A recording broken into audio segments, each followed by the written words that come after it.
thing on? Cool. All right. So, video I've been wanting to make for a while. Video about me. Some of you know me by Mike. Some of you know me as Regen. Whatever you know me as. Today, hopefully, you'll get to know me a little better. Yeah, so I've been wanting to do this for a while, just to kind of sit and talk about my life, things I've been through, kind of how I've reached who I am now as a person. So that's what I'm going to be talking about. If you need to put this in like 1.25 or 1.5 speed, I won't be offended. You know, I realize I talk slow sometimes. I'll try to cut out any pauses and stuff like that if they're too long, but I want to try to keep it as uncut as possible, unfiltered, if you will. So yeah, I mean, where do I begin? You know, as a kid, I was the youngest kid for a long time. It's kind of complicated, but we'll start when I was the youngest kid. My older brother and sister are 4 and 5 years older than me, so you know, it was kind of me being at odds with them a lot. We didn't really hang out a whole lot as kids. We have a lot better relationships now as adults than we did kids, that's for sure. Especially me and my brother, me and my sister. Hopefully we'll reconnect through this. I want to have a sit-down talk with her in this, you know, type of format, but other ways too. I want to just grow closer with her. As adults, but we still get along still a lot better as adults than kids. I loved my siblings, don't get me wrong, I loved my parents, but I think because I was so much younger, I was kind of the odd one out a lot of times. At least that's what it felt like, you know. This is probably, you know, this video is going to be a lot of my perspective, and you know, perspective is reality, so this was my reality growing up. That doesn't necessarily mean it was reality for others. You know, other people might listen to this and be like, you know, I don't know. He's remembering things a little different, but that's how memory works. So this is my account of my life. So yeah, I mean, growing up, like I said, as a kid, didn't really get along with them too much, so I kind of had to get out of the house and formed a lot of friendships. So I was kind of out as much as I could be. When I wasn't grounded or something like that, I was trying to, you know, get away from the house. We moved around a lot. I remember, you know, moving from school to school a lot, which sucked. I didn't really like being the new kid that much. I don't really know who does, but coming in, and you're the new kid, and there's a lot of stuff you got to deal with. The later that it happens, especially like once we moved, when I was in first to second grade, it wasn't that bad. But then when we moved like in the middle of fourth grade one time, or it might have been, no, it was definitely in the middle. It was a little different. It was way harder to fit in when I moved into the fourth grade.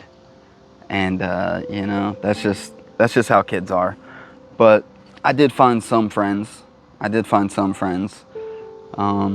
the same neighborhood, actually. Found a group of friends and hit it off, you know. I haven't talked to a lot of them recently, in the recent years, but I still consider them like great friends. You know, we went through a lot together. A lot of just crazy stuff, like parents splitting up, and I mean, we obviously went through stuff that homies go through together, just hanging out as kids and stuff, but getting in fights and sticking up for each other and fighting with each other, stuff like that. But you know, none of us had the family life that we probably wanted, most of us anyways. So we all probably, you know, wish that, you know, that's a lot of people wish that they had better home lives between their parents and their siblings and stuff like that. But you know, we formed a family between ourselves, had, you know, our like sandlot type thing going on, that type of friendship. It was cool. I liked it. I'm glad to have met those dudes and had that time in my life. So, and I hope they know that. You know, I got love for all those people during that time in my life.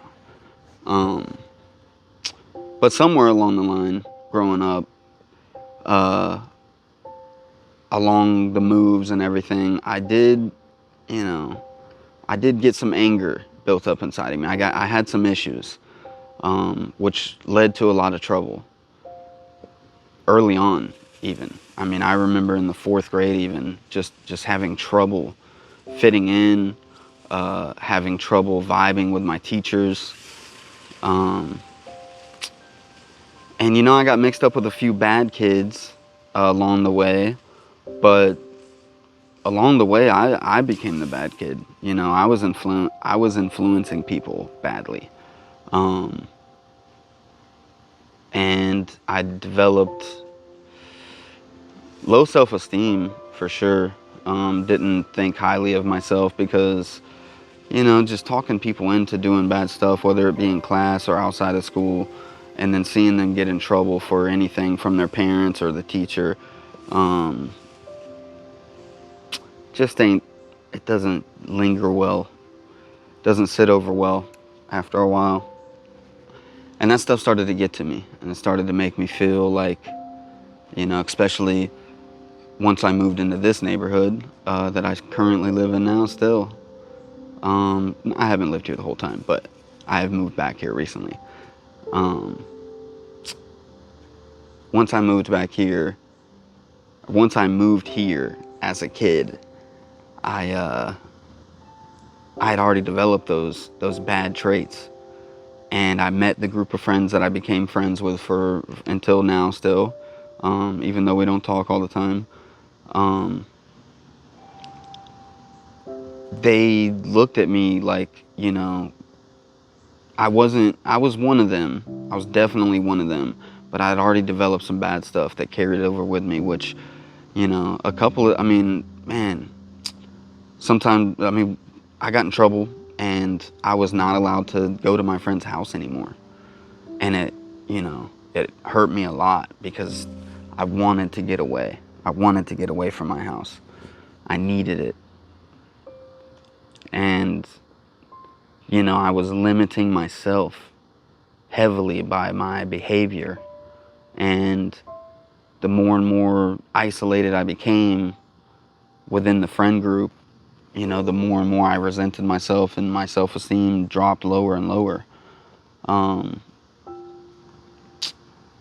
And I just remember that time just not, you know, I got held back in the 7th grade as well, around that same time. And just, you know, it wasn't a good time in life. I remember being real down on myself back then.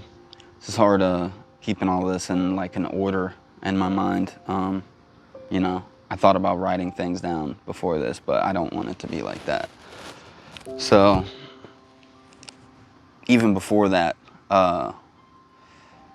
when I was in the 6th grade, I had already began down this path of creating a separation between myself and the other kids in the neighborhood and at my school, by just getting into trouble. And when you're the trouble kid, kids' parents don't want you to be their kid's friend, you know? And it hurt. So I was really into Pokemon back then.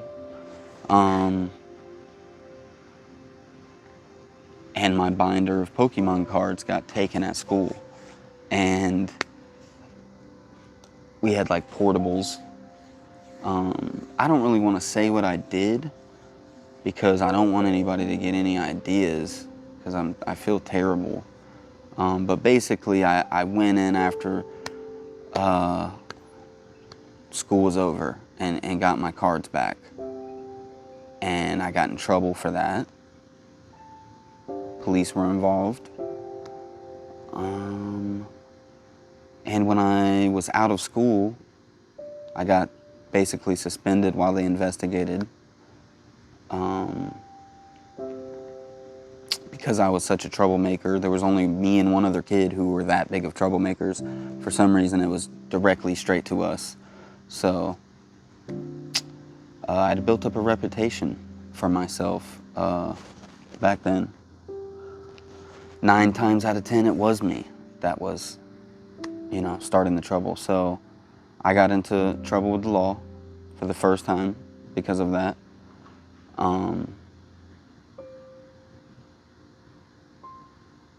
I'm ashamed of it, obviously.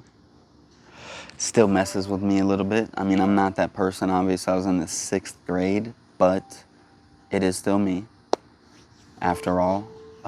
So it's weird having those memories, and I feel disconnected from them, but at the same exact time, I still feel connected to them. But,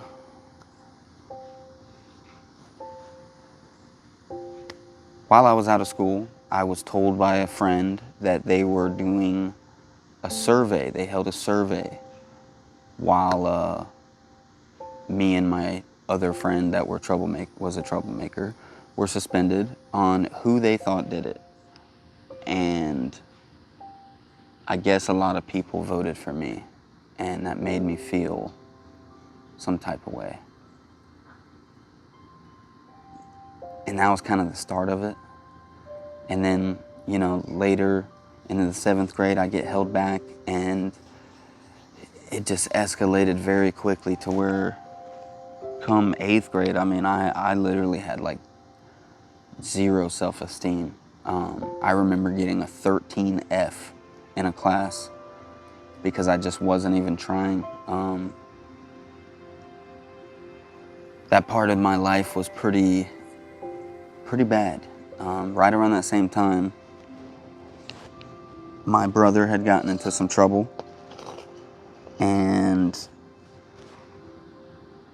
we found out that he was going to be going away for 15 years. And even though we didn't have the greatest relationship, he was still my older brother. And maybe because there were so the times that we did get along and I did get positive attention from him back then were so far and few between. Like, I really looked up to, I did look up to him for sure, because I started rooting for the Miami Dolphins back then and buying Miami Dolphin merch just because he was a fan. So I definitely looked up to him. And I just remember getting this shirt and being so excited to show him. It's like this button-up dragon shirt. It's so silly. But I couldn't wait to show him. And dang it, my coffee.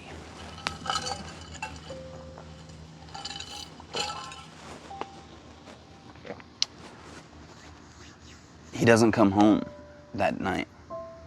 And that day, that night, he doesn't come home. And I remember waking up in the middle of the night. My mom was on the phone, and she's upset, obviously. I really didn't comprehend what was going on. All I was thinking about at that moment was, I won't be able to show him my shirt now. Great.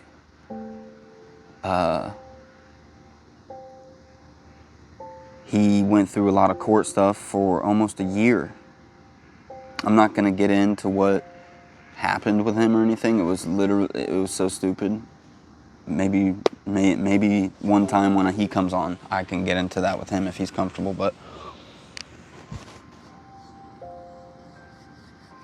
he went through about a year of court battles until he finally was sentenced. And when he was sentenced, they sentenced him to 15 years. and I was 12 years old at the time. And that was pretty rough. I already, you know, had pretty low self-esteem at the time. Dang you, Presley. Making me feel better and stuff. And when that happened, it just definitely didn't help. I had to see a counselor at school, I remember. Get down, girl. Not right now. Not right now.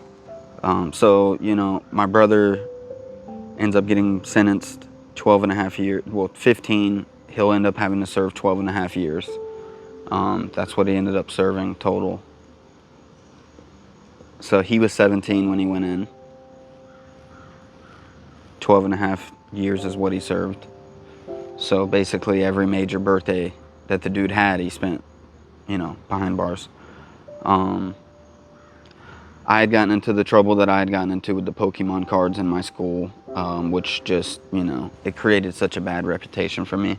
My homeschool teacher was so awesome, and she taught me, you know, the electric slide and different things like that. And, you know, looking back at all the people that I've hurt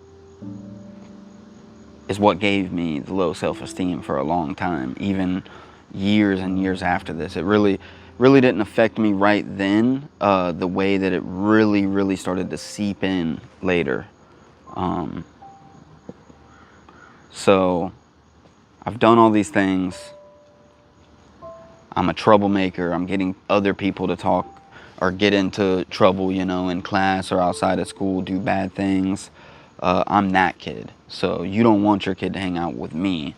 So basically then I've created an isolation tank for myself most of the time.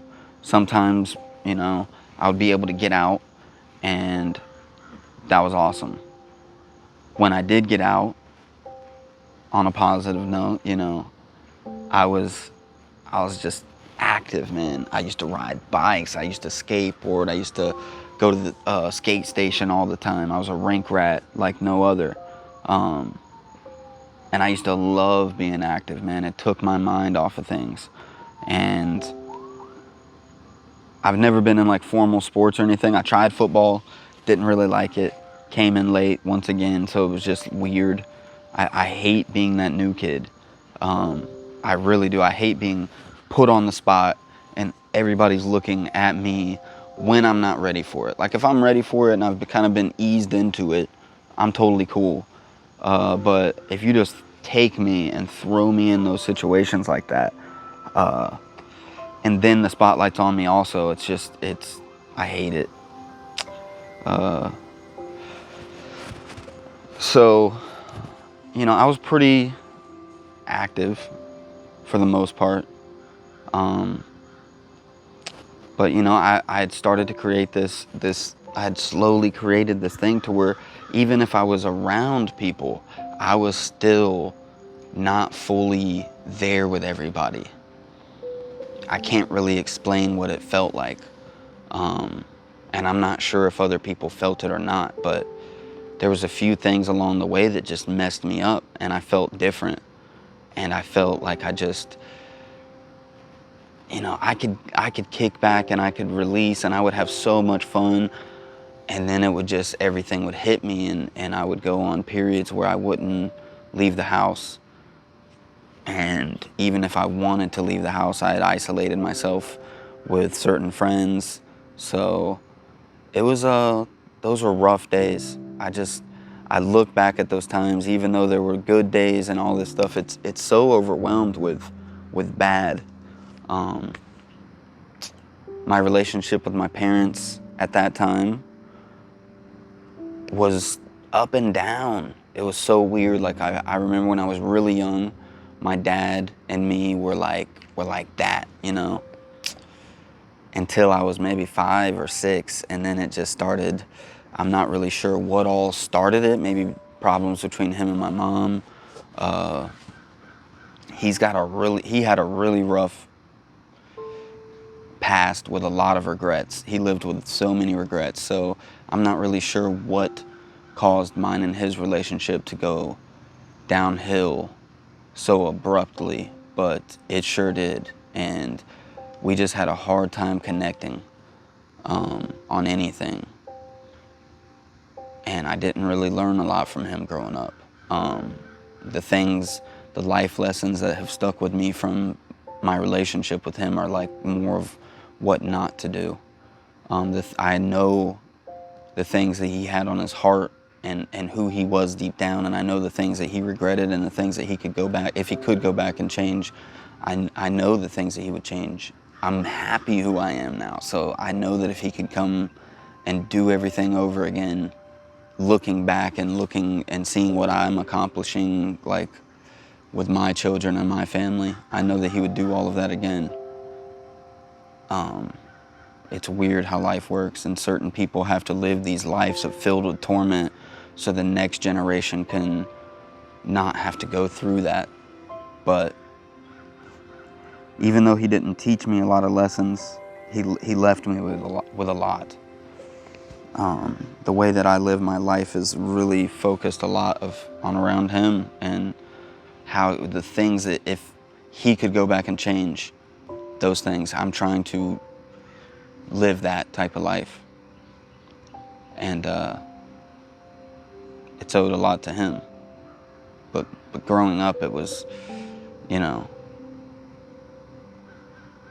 this may come off seeming like this is a pity party, but I have to go through this to get where I'm at now, so just bear with me.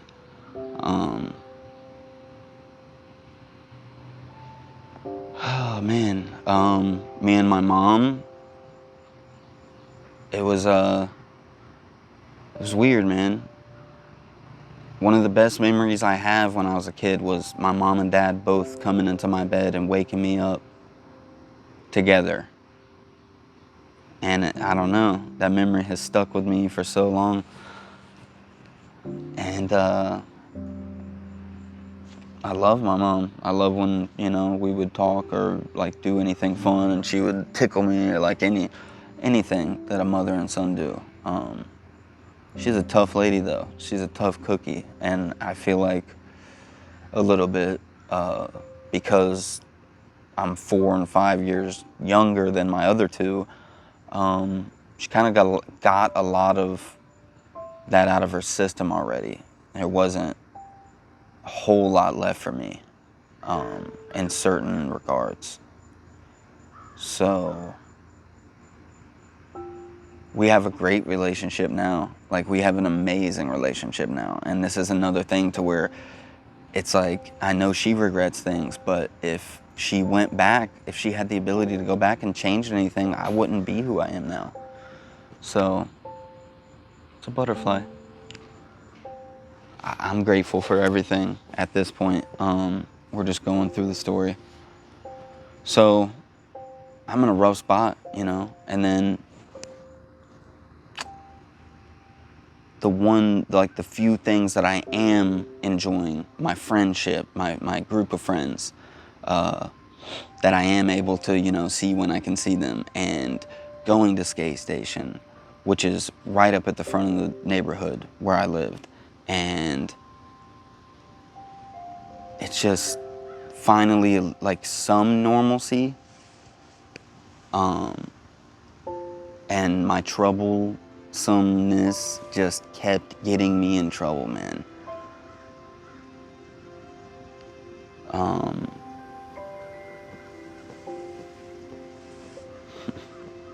I ended up shoplifting with a friend from a store for Pokemon cards. It's so stupid, but I did it. So that was the second thing that I had done. And then my next door neighbors had a daughter around my age, and she had shown me like their swing in their backyard and on their back porch. And one morning I skipped school, and I noticed that they were gone. I wanted to swing on the swing, so I go to swing on the swing, and I notice that their back door is wide open. They have a sliding glass door, it's wide open. About this much. And I decided to go in. I took a paintball gun. I don't even remember what I took besides the paintball gun, honestly. It wasn't much. Paintball gun, it was some bullets to a gun. I don't even know if they were like for a real gun. But I didn't take much, but it was enough. And my neighbors chose to press charges on me, which rightfully so. And this was 2 weeks after I had just gotten in trouble for shoplifting, so I was in a lot of trouble. This is after my brother had went and gotten in trouble. Before he went and was put in prison, though, before he was sentenced. After he was arrested, but before he was sentenced, there was a year period where things were just really, really bad. And yeah, my parents were split up at that time. I was living with my dad, and my dad was dating a lot of women, and one of them happened to be working at the courthouse, and she ended up getting me out of a lot of that trouble that time, luckily. I ended up community service and a few things. Unluckily, I didn't really learn the lesson that I needed to right then. So a few more years go by. I am more careful. I don't get into nearly as much trouble as I used to at home. But at school, I just really wasn't there. It was really hard for me to stay on track. I never fit in. Even through the next few years, we moved again. Even before we moved, I was in a grade behind my friends. So that was so embarrassing, going to the same school, but having completely different periods and everything from all of my friend group. It was embarrassing. We move into high school and nothing gets better. I'm miserable all the time. Besides those moments of happiness where we get to go to skate station or we get to do this, but home life just wasn't doing it for me. I was miserable most of the time. Didn't have a good relationship with my sister, didn't have a good relationship with my mom, didn't have a good relationship with my dad. And the friends that I had, I had done a great job of pushing a lot of them away by doing bad things, and their parents didn't want me to be around. So there was a few of us boys that would decided to stay the night at one of my friend's house. So we're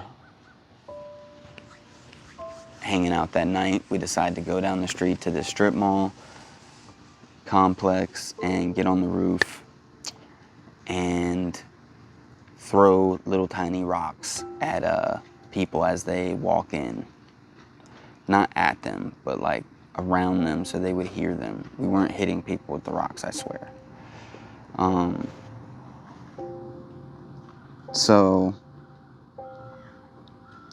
the cops come and I end up going to jail that night. And because I had already gotten in trouble so many times in the past, they were gonna throw the book at me. Luckily, the lady that my dad had dated before, they no longer had relations or anything, but she still worked there and ended up recommended I be signed up for a program, an outdoors program for troubled youths. And they signed me up. It was a 30-day program. I would have to go and live there, and I really didn't know much beyond that. They told me what I could bring. It's basically like some clothes for a month, and they would supply everything else. this ended up being like a pivotal moment in my life. It ended up being one of the best things that ever happened to me. It was a program where you go, and the first few days you get acclimated to everything. You start running the first day, you work out a little bit in the morning, and you learn real quick that you're roughing it. And they kind of have you prep and everything, getting your body kind of in shape for the first 5 days, I think it was. No, it was the first 10 days. It's 10 days, 20 days out in the field, and then the final 10 days you come back. So the first 10 days was getting you prepped. And once we got out into the field, basically it was, we were going to canoe 300 miles within 20 days. And we had stops. We basically had to do like 20 or 20 something miles every day, 20, 30 miles every day, I think it was. And they had it all mapped out because this was like a thing for troubled youth. So there's a lot of people doing it. And it was a group of 7 kids and 3 adult instructors. They were young adults though. And I believe they were volunteers. I believe they were volunteers. And I hit it off with those people. I still remember their names to this day. And a couple of the kids, but I matured so much at that place. And it was the first time that I like connected with some adults. And I actually saw other kids defying the adults' wishes during that and talking back. And because they were like my friends, I was on the adult side, and the kids were me back at home in the way that I was acting towards other adults, my teachers and anybody in charge really. We canoed the 300 miles. It was amazing. There was a 3-day period during this whole thing to where they left you by yourself. They separated all 7 kids in this part of the woods, and they gave you a tent and an apple, orange, a block of cheese like this big, with maybe like 20 slices or something, a bagel, and a bag of trail mix. And I believe that was it. And then they would come and resupply your water. And they left you for three whole days like that. And I grew so much in my mind in those 3 days. And I'm so thankful for that experience. It changed me so much. And I came back a different person from that. At the very end, I had to run a 7.6 mile marathon. And man, I was in good shape after that whole thing. But I was in better mental shape than I had ever been. I was happier and more content with myself than I'd ever been. And it really taught me about just being stagnant in life and how that can send you down a road of depression. There were many times where I did, I contemplated dark things because life was so bad. And I didn't see any way out. And I didn't see myself as somebody deserving of a way out. And I would still make mistakes from this point, but I was in a much better place than I'd ever been, and I was actually hopeful for the future. And I would soon find out that I couldn't completely escape my past, but I was hopeful for the first time, really, that I can remember. So I come back. The girl that I was crushing on before I left was taken, which, for the best, because I ended up right where I was supposed to be with the woman that I'm supposed to be with. But that was like the first, like, okay, yeah, I'm so hyped up, I'm about to crush everything. And then I get back and it's like roadblock. Um, at that point, I had gotten my learner's permit, and my parents threw in and got me a cheap car. They were trying to work it out at the time.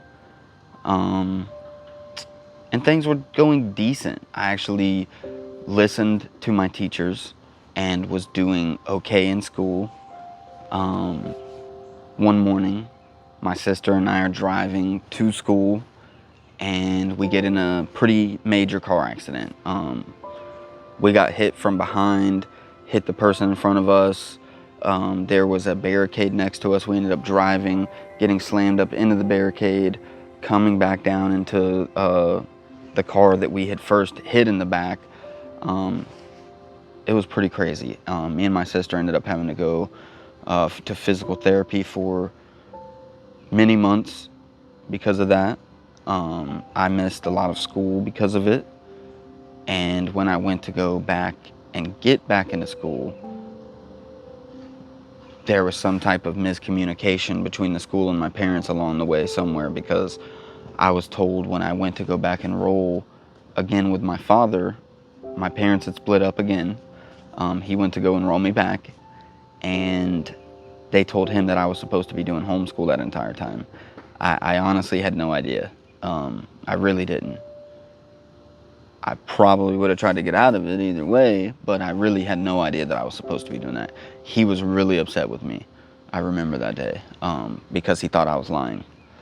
But because of that, it actually pushed me down a road of dropping out of high school. I dropped out and went and got a job. I actually had already worked before. My first job I had when I was 14, actually doing AC work under the table. I lied and said I was 16, and they paid me. And so my first job was actually at 14, but I was 15 now, and I was legally allowed to drop out with parents' consent. So I dropped out and got an actual job. And before long, my mom had gotten into pretty bad shape, and before too long, I was actually paying all the bills at the house we were staying in. And again, I was in this position to where I didn't really like life. My brother was a big inspiration. I would always think of him whenever I had a tough job or I was in a tough position. Like, he would kill to be in my position right now. So many people would. So I would use stuff like that as motivation, but I never really liked any of the jobs that I worked. Stuff like that. Just hard construction job after hard construction job. And I'm thankful for all of that. Now, again, might seem like a pity party, but I'm actually really thankful for it, because now, I have a lot of tools now and I know how to use them. So I'm grateful for those years that I had to do construction.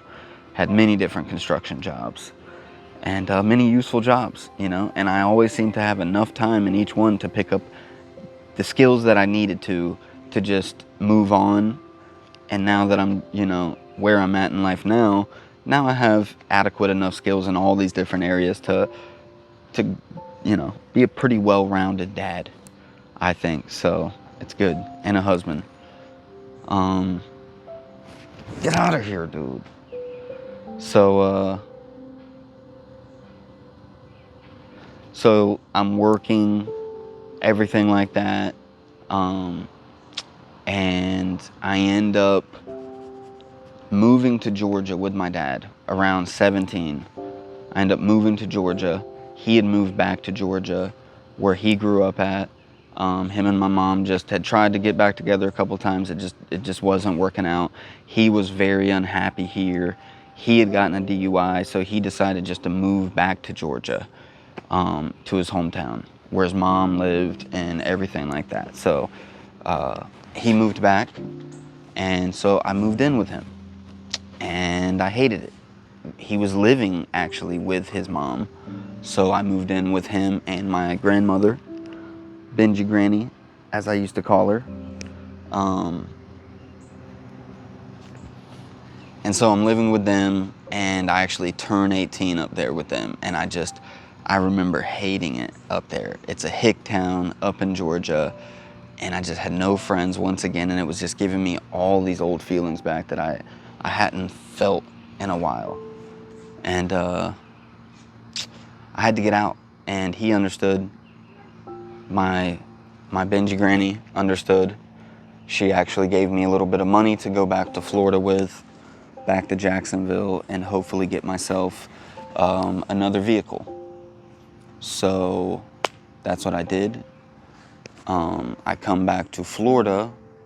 Well, that's what I did. I didn't get a vehicle. I come back to Florida, and within 10 days I meet Jessica. And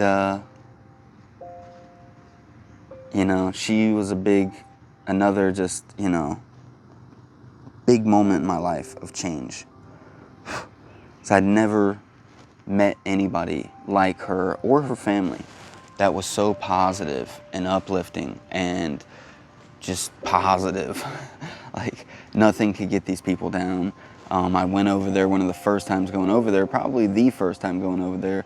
They're all singing songs.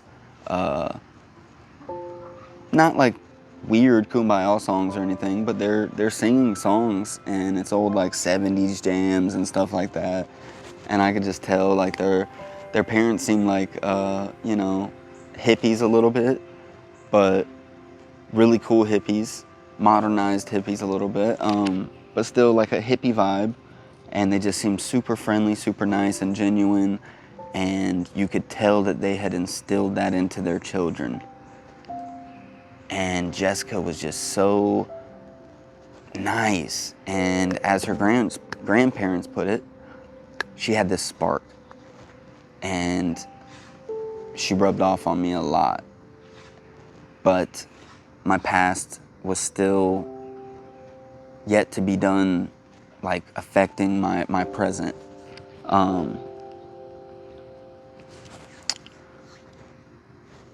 For a long time, growing up, people in my family smoked marijuana, and I was always against it. I used to take it, hide it, throw it away, all kinds of stuff. I was just completely against it. And my parents were cool with it. They actually would do it with my older siblings.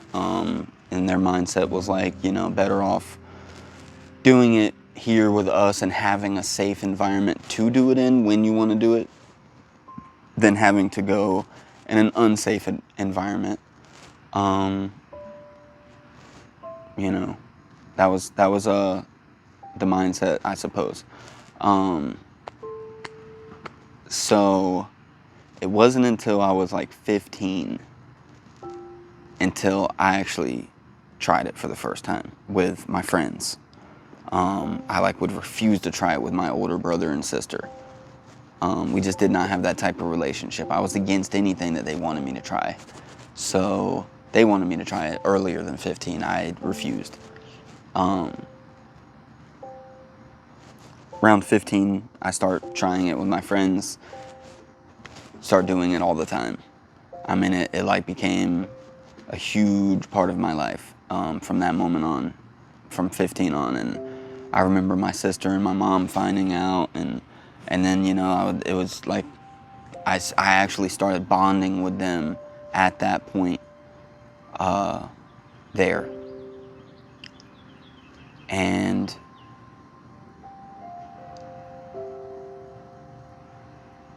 so I come back from Georgia. I meet Jessica. We're dating. I'm working, doing metal roofing at the time. I get off work. Me and 3 other people were carpooling. I was the driver, and we stop by and get some after work. get in the car to go leave, and we get pulled over. So by the end of it, you know, I know what I bought, which was 7 grams. They end up weighing it all and everything like that. And they found 47 grams, I think it was, 41 or 47, which over 28 is a felony. I have no idea how they managed to find that much, or what they weighed in there, or what ended up happening. I was out. I know what I bought, you know, but it is what it is at this point. But it just, you know, it was just one of those things. After everything I had been through and all the progress I had made, it just felt like I could not catch a break. And there was almost like a solidification of it, a stamp of approval or disapproval from the world that, like, felon, you are not worthy, and you are everything that you thought you were growing up. It's true. So that really messed me up. Jessica was a big help during that time. She never left me through that whole entire time. I'm so thankful for that. Her parents, I can't imagine what they were thinking. I ended up with 5 years of felony probation. It didn't even last 1 year before I failed it. They suspended my license, and there was a lot of stuff that I could have done better to make it go smoother. I honestly didn't know at the time, but they suspended my license, and to get it back, I could have paid for a special type of insurance that was $300 almost a month, and I could have gotten my license back. I did not know that at the time. I thought I had to wait 2 years. The way it was explained was, your license is suspended. You cannot get it back until you get this special insurance, and you have to carry it for 2 whole years. Any time within that 2-year period, if you cancel the insurance, your license will be then resuspended. And so I actually thought that they had told me that my license was just suspended for 2 years. I was such an idiot. I just went without a license. And by doing that, I was relying on other people to take me to my programs that they had signed me up for once a week. So I lived almost an hour away at the time, way in the woods, away from the program facility. And I got off work at 3:30. I had to be there at 5, and I missed a couple times. And on the 3rd attempt, my mom's friend was supposed to give me a ride. They show up a little late, and we end up getting stuck on a dirt road. So I call my probation officer, and they tell me that I'm going to be violated and I will have a warrant out for my arrest.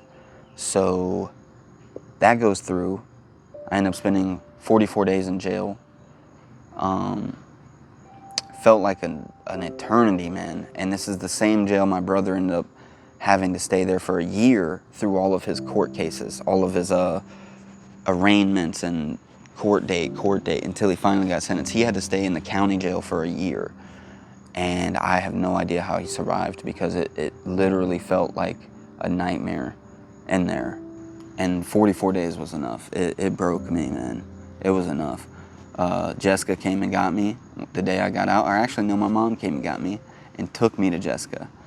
Jessica was working at Wendy's at the time, and we come, and I sit down, and I got like 20 nuggets of Frosty and ate all of it.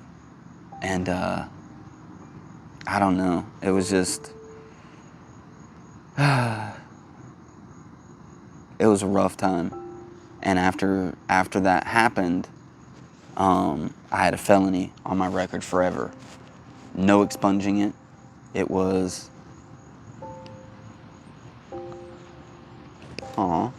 butterfly. Yeah, there's no expunging it the way that I'm convicted felon now. So, several years after that, all through us getting married, through us having children, which were amazing times. Amazing times. There were such good times. I was struggling very much through those times because of that felony, man. That felony, it blocked me from any job I ever actually wanted. I was stuck for the rest of my life, gonna have to be working these construction jobs that I had already been working for several years at that point. I'm gonna have to work these for the rest of my life. But Jessica believed in me. Jessica believed in me. She pushed me to go and get my GED, and I ended up finding a job doing like home remodeling that I actually really enjoyed at the time. And it was a good time. We had our firstborn son, Nathan, and you know, it was a good time through those times, but I still, I still struggled. I still struggled because I wanted more for my family and I wanted more for myself, and I was scared I was never going to be able to supply it with what was on my record now. And I developed really bad habits of negative thinking and just this thought of, I am this, putting myself in a box, and just not believing in myself, having seriously just a bad relationship with myself. Terrible relationship with myself. It affected my relationship with everybody around me. And it really wasn't until my brother got out of prison that changed, because here's this dude that has been through 12 and a half years of way worse stuff than I have ever thought about going through.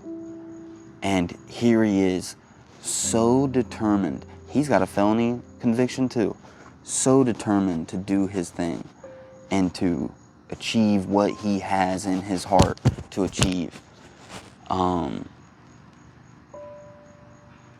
And we didn't have a talk for a few years after he was released, but one day I called him, and I was just venting about everything. This was a common habit that I had.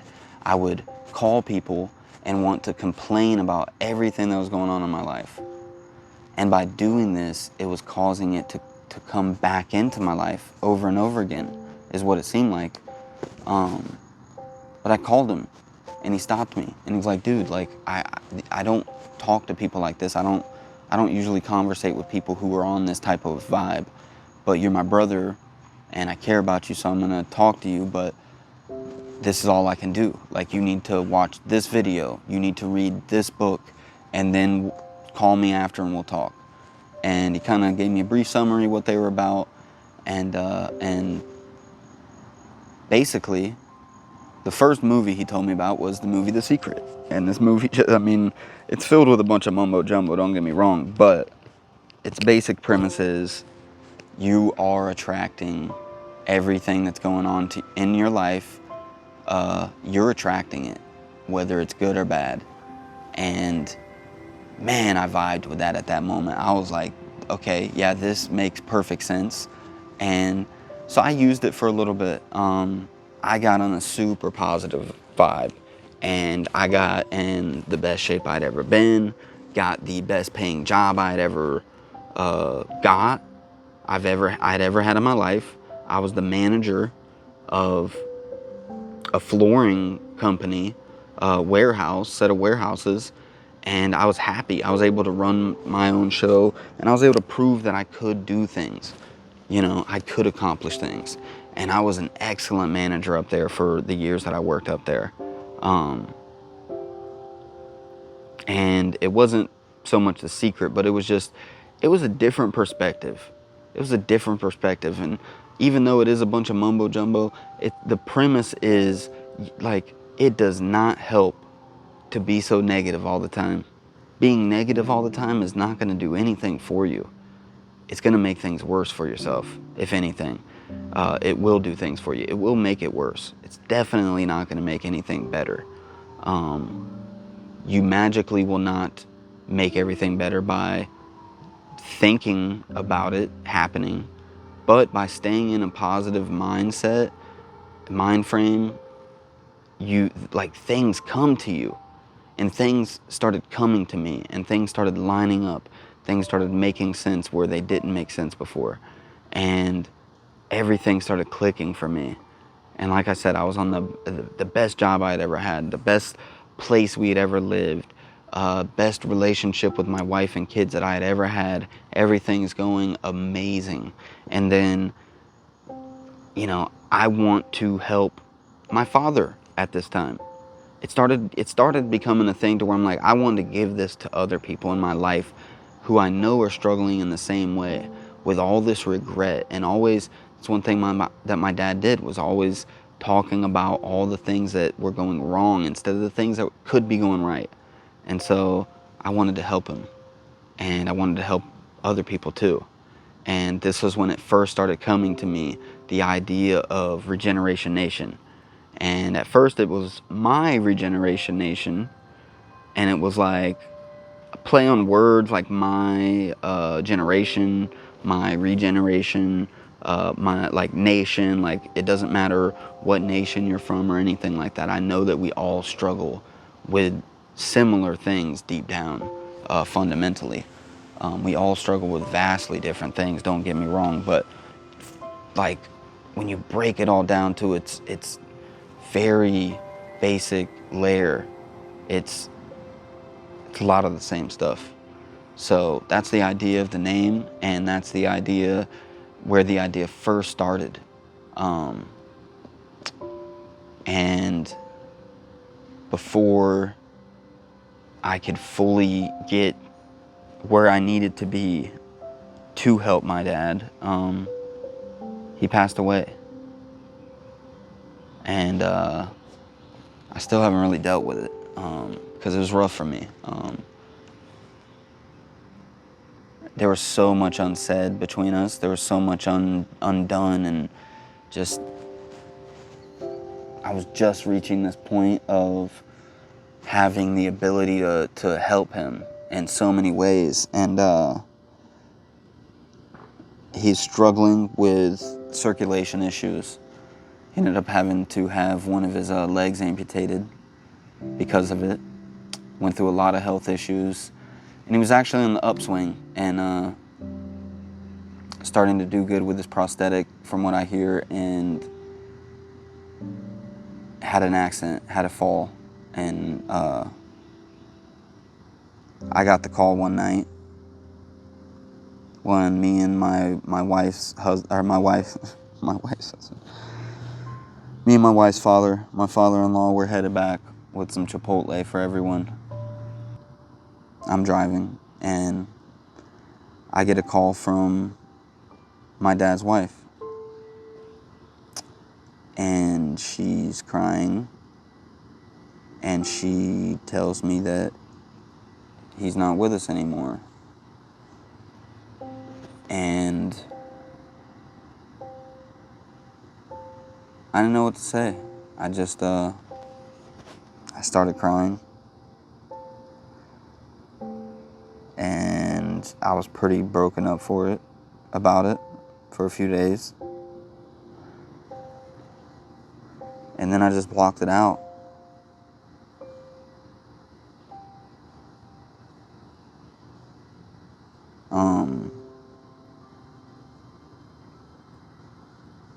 At first, I was really motivated by it. And I was like, I'm gonna complete everything that's ever been on my bucket list. And one of the things is to have an MMA fight. It's something that he got me into a long time ago. Showed me a fight, something we grew up, and one thing we did bond over growing up was wrestling. WWE, WWF, all that, and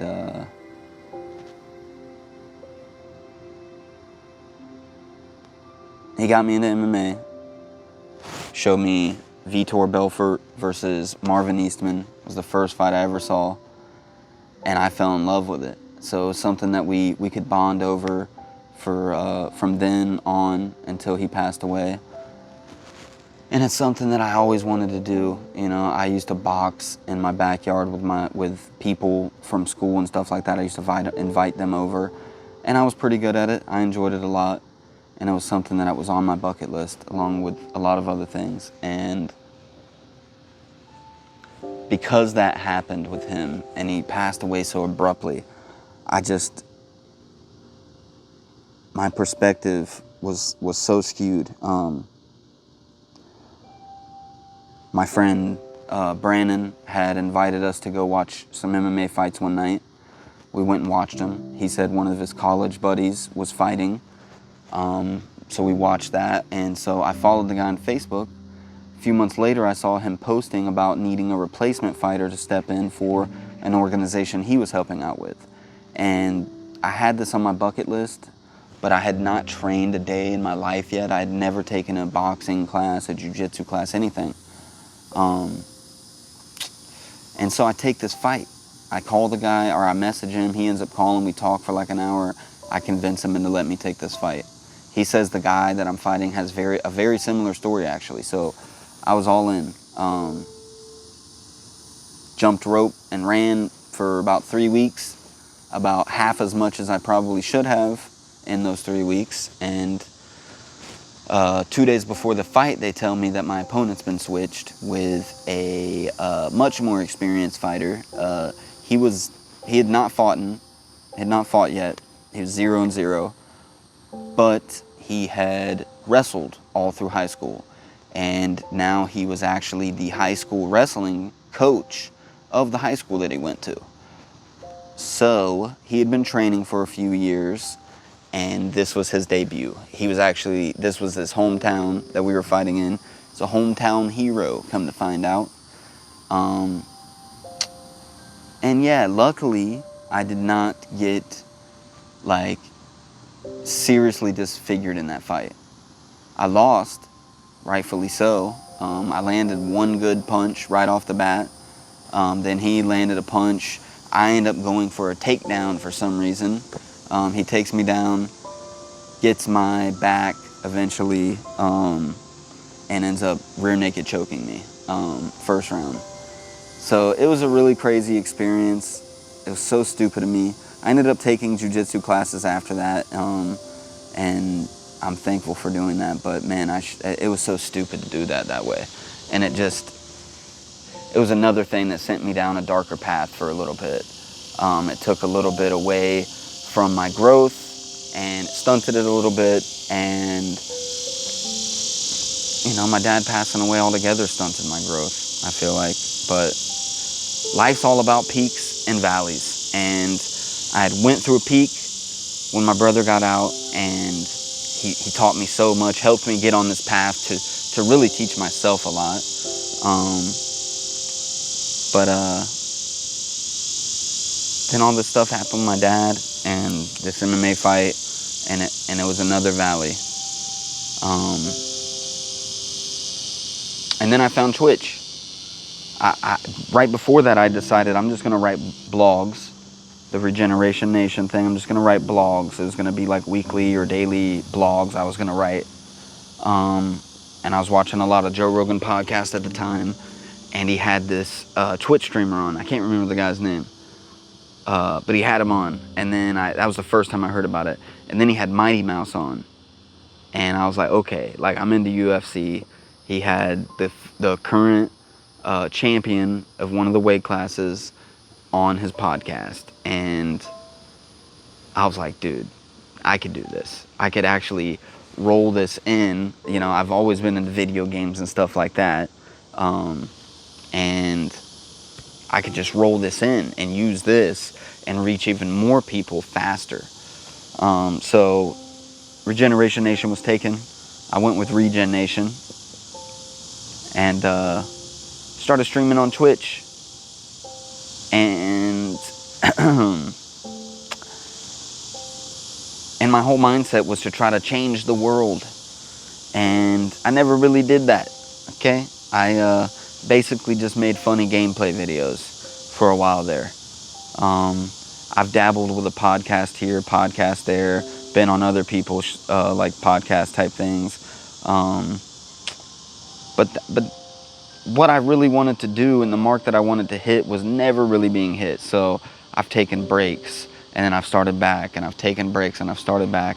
But this, this is basically how I got here. I was a kid who was really troubled, like a lot of kids, and had every reason to give up on himself, and had every excuse to say that the world was against me and I'll never make anything of myself. Thanks to a lot of people in my life, Jessica and my brother, there's been people along the way who really showed me like what I could be, and believed in me when I didn't believe in myself, and I could feel their support behind me, and it meant a lot. And man, I'm forever grateful for their support. And yeah, that's where I'm at now. It led me to here. Now I am who I am. I'm happy with who I am, and I believe in myself, and I want to help people. And I think the best way that I can help people is just by living my best life and showing it, and being comfortable talking like this, and opening up, and being vulnerable. So that's what I'm gonna do. That's the plan. And I hope you decide to stick around. I hope you've gotten to know me a little bit more with this video. Sorry that it was so long. Like I said, I won't take offense if you watched it, and even 2 times speed if you had to. Guys, hey, I talk slow. But, hopefully you enjoy the upcoming content. The upcoming content is what I think I can offer to the world. And I think that it's the best thing I can do to you got to be the change that you want to see in the world. So that's what I'm trying to be. And if you guys enjoy this stuff, subscribe. Follow the journey, come be a part of it. Do your part. And that's what I'm trying to do. I'm trying to, inspire others to get up off their chair and to get on their journey. Take your journey. Start it. I'm starting mine.